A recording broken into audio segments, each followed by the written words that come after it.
Here is how to delete and block contacts on WhatsApp. First of all, I'll show you how to block someone and then delete them as a contact. So go ahead, launch your WhatsApp application on your mobile device, log into your account.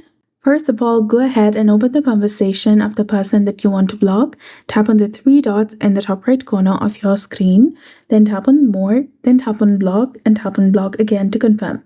Once you've blocked the person, go ahead and tap on their name. Now tap on the three dots in the top right corner, then tap on Edit. Again, tap on the three dots in the top right corner and tap on Delete Contact.